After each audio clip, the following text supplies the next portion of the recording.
with a depth of over 3 meters to begin their construction? Building basement floors is incredibly hard work.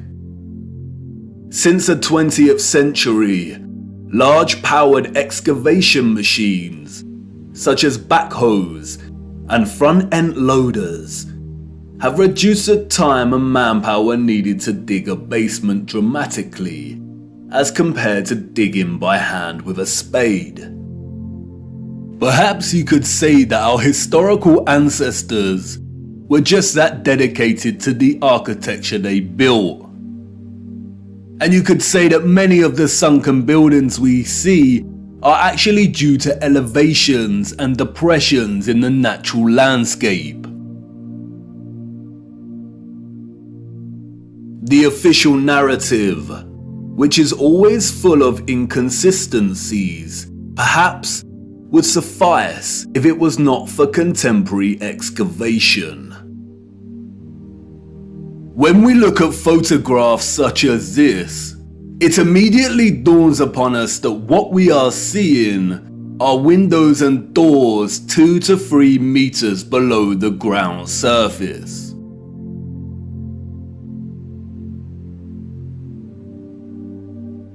Why are there windows and doors underground?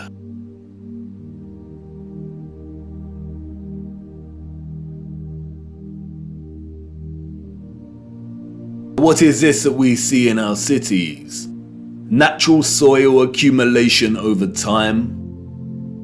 Geologists have never been able to ascribe a consistent value to worldwide natural topsoil accumulation, because it is impossible.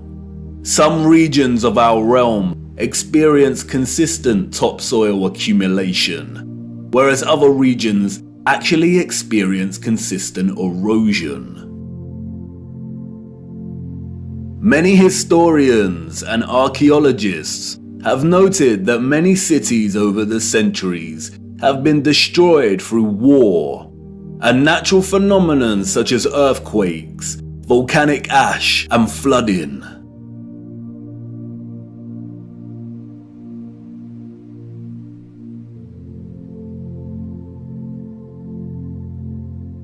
Aren't these just the layers of previous civilizations?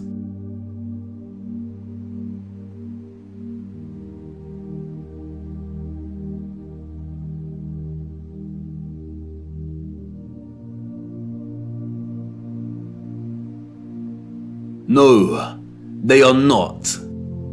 We see over and over again whole floors of buildings consistent with the architecture existing above the layer of ground.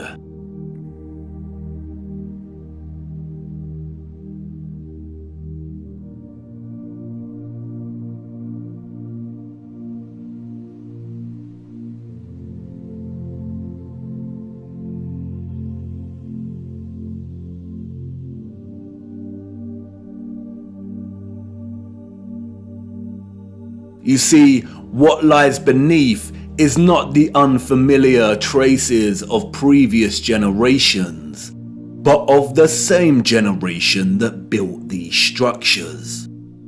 And once you really see this kind of sunken, buried infrastructure that exists in such prevalence across our world, you can never unsee it.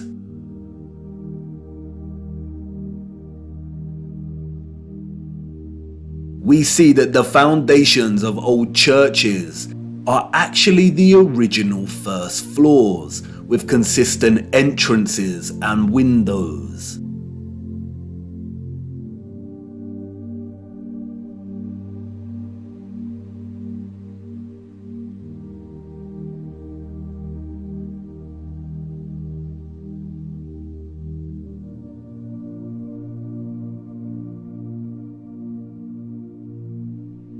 We see mosaics unearthed.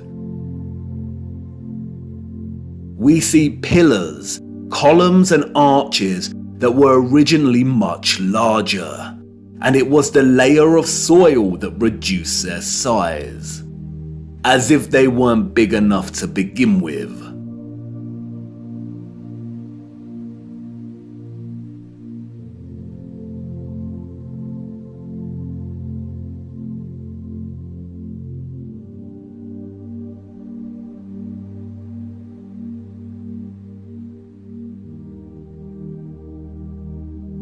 And like with the 1964 earthquake in Nagata, Japan, we also find many so-called ancient structures that are leaning.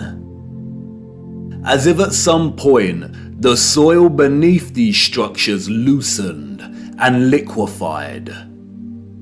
We have the Sahersen Church Tower and Our Dear Lady at the Mountain Church Tower in Germany, the Tiger Hill Pagoda in China, the Leaning Tower of Neveyansk in Russia, the Leaning Temple of Huma in India, Oud in the Netherlands, the Tower of Zaragoza in Spain, and, of course, the Tower of Pisa. The official liars of the world try to justify the buried and tilting structures we see, filling our heads with stories of antiquity and ever-changing geology. But it becomes trickier for them when we turn our attention to America. If we are to believe their narrative, then all of the buildings we see in 19th century photographs of the burgeoning